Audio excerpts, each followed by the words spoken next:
Sahabat gembala, ada satu hal yang dikeluhkan oleh jemaat yang kadang-kadang kurang mendapat perhatian dari gembala maupun badan pengurus atau majelis. Keluhan itu berupa WC gereja jorok, agak sedikit sensitif mungkin, atau mungkin sepele, atau mungkin tidak perlu ditanggapi. Ada juga yang bukan hanya WC jorok, tetapi ada yang mengatakan gereja kotor, dan juga banyak barang-barang yang nggak dipakai disimpan saja, dan akhirnya membuat gereja menjadi tidak indah karena penuh dengan barang-barang bekas yang tidak terpakai. Jadi gereja WC jorok, gereja kotor, dan banyak barang-barang yang bekas menumpuk, tidak terapi, tidak teratur, dan tidak dipakai dalam jangka waktu yang lama. Mungkin tidak akan dipakai juga, ya, saya tidak tahu. Tetapi keluhan ini seharusnya disikapi dengan serius oleh gembala dan juga badan pengurus jemaat. Karena apa? Karena walaupun di Alkitab tidak berbicara ada perintah khusus untuk membuat tentang kebersihan rumah ibadah atau gereja, tetapi sejak Perjanjian Lama Tuhan selalu meminta umatnya menjaga kebersihan. Pada waktu di padang gurun misalnya, mereka waktu BAB pun harus membawa sekop dan sebagainya. Kebersihan menjadi bagian penting dalam kehidupan orang-orang dalam Alkitab. Misalnya juga harus membasuh kaki dan tangan dan seterusnya. Dan saya percaya juga ketika kita melihat bait Allah ditata begitu rupa, baik di Perjanjian Lama maupun di sinagog, kita melihat betapa pentingnya kebersihan, pentingnya daripada keindahan, dan pentingnya keagungan daripada rumah ibadah itu. Nah, saya mengajak saudara untuk menantang melihat hal ini secara serius. Karena dalam hasil penelitian yang dilakukan oleh misalnya yang saya baca tentang Lewis Center yang dimiliki oleh gereja Metodis, jelas bahwa fasilitas dan kenyamanan dan keindahan dan kerapian daripada gedung gereja sangat mempengaruhi pertumbuhan daripada sebuah gereja lokal itu. Namun dengan catatan harus diingat, kata keindahan kebersihan tidak sama dengan kemewahan dan harga yang mahal. Ini sesuatu yang berbeda. Rumah bersih tidak harus rumah mewah. Rumah yang rapi dan cantik menarik tidak sama dengan rumah luks, ya, rumah yang harganya mahal, tidak sama. Yang dicari adalah bersih, indah, dan juga rapi, dan juga tentunya nyaman, ya. Karena itu sangat berpengaruh kepada keminatan jemaat menikmati akan hadirat Tuhan dan datang kepada persekutuan, dan juga membuat secara signifikan memberi pengaruh di dalam pertumbuhan gereja. Jadi fasilitas yang bagus, fasilitas yang jelas, fasilitas yang baik dan rapi dan indah, termasuk dalam hal ini toilet, akan membuat suatu kenyamanan yang akan menopang daripada pelayanan itu sendiri. Ya, jadi ini sudah menjadi satu catatan penting. Mengapa toilet tidak boleh jorok, harus bersih, dan seterusnya.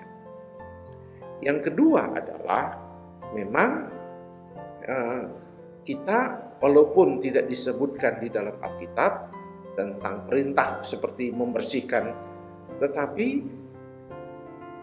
kebersihan, keindahan ini menjadi bagian cermin dari kepribadian daripada pemimpin dan kepribadian daripada gereja itu sendiri.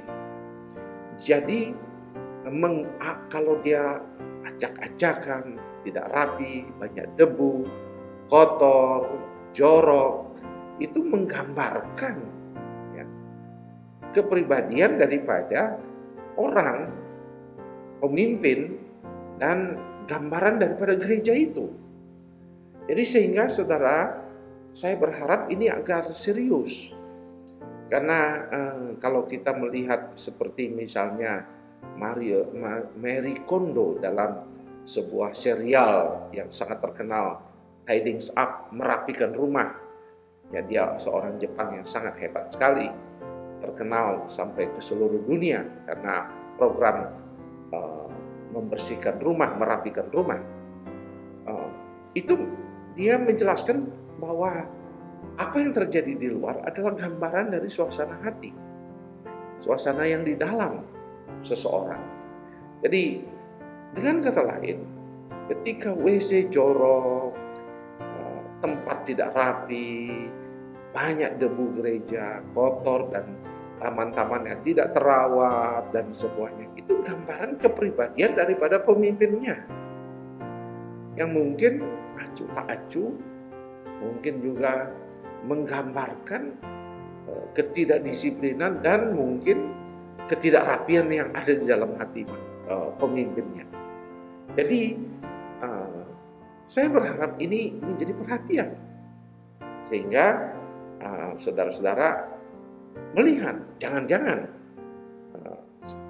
semua ini karena mungkin atmosfer kepemimpinan yang tidak bagus sehingga mereka tidak peduli dengan fasilitas yang ada. Hal lain yang perlu mendapat perhatian adalah bagaimana lalu cara kita. Ya, caranya tidak ada lain. Mulai melakukan pembersihan.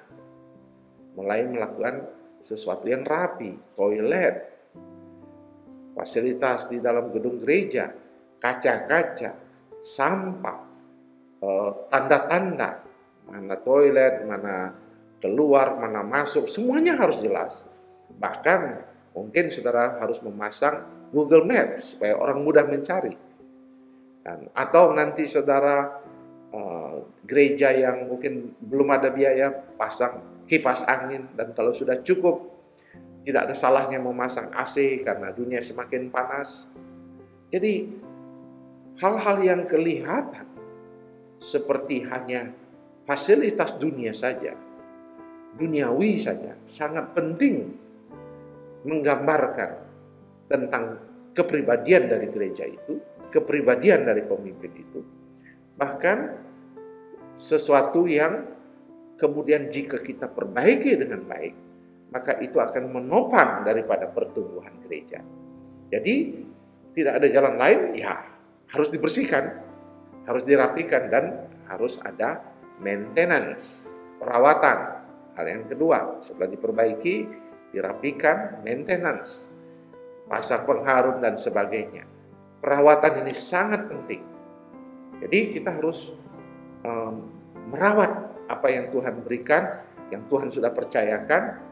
Banyak gedung gereja yang begitu bagus, tapi tidak dirawat dengan baik. Akhirnya seperti jorok sekali, kotor dan tidak rapi. Kelihatan kalau di foto, di Instagram kelihatan cantik, tapi kalau kita masuk dan dari dekat sangat tidak nyaman rasanya. Jadi saya berharap keluhan-keluhan ini dapat diperhatikan oleh para gembala dan mulai membersihkan.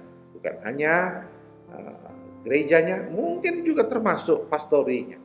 Jangan biarkan pastori kita tidak rapi, kusam, catnya sudah lama, ya, kasa-kasa nyamuknya sudah robek-robek, cat temboknya sudah lama tidak dicat, ya penuh dengan coretan dan sebagainya, dan semacam karena mungkin dicoret karena anak-anak dan sebagainya. Kita harus merapikannya. Tidak sama dengan mewah, saya jelaskan sekali lagi, tapi kerapian itu penting karena menggambarkan siapa kita sebagai pemimpin rohani. Dan yang terakhir saya ingatkan, saya teringat akan pendeta Bishop Wayne Master, seorang bishop dari Gereja Kristen Protestan Bali, yang mengatakan, bagaimana seorang yang mengatakan keindahan sorga di mimbar, tapi gereja tempat dia bersekutu jorok, kotor, tidak indah.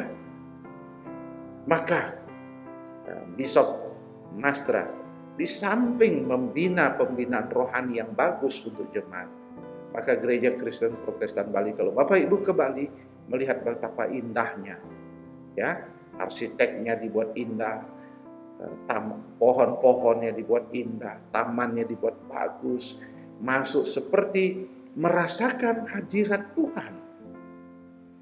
Jadi bagaimana orang kita bawa berita tentang surga yang indah, keindahan daripada Tuhan, kebaikan dari Tuhan, kemuliaan Tuhan, the beauty of God. Tetapi waktu melihat faktanya, fasilitas serampangan tidak dirawat, bahkan mungkin WC-nya pun tak ada air dan sebagainya, sangat jorok. Jadi hari ini harus kita buat seindah mungkin. Jangan disimpan kas gereja untuk tidak merawat toilet, fasilitas-fasilitas gereja lainnya. Bahkan papan gereja pernah saya lihat sudah kusam sekali, tidak terlihat lagi mereknya karena sudah tidak pernah dirawat. Malam jadi gelap, tidak dipasang lampu. Jadi hal-hal seperti ini kelihatan sepele, tetapi ini menopang daripada pelayanan dan pertumbuhan daripada gereja. Jadi saya berharap gembala dapat memperhatikan fasilitas gerejanya. Tuhan kiranya memberkati saudara-saudara. Shalom.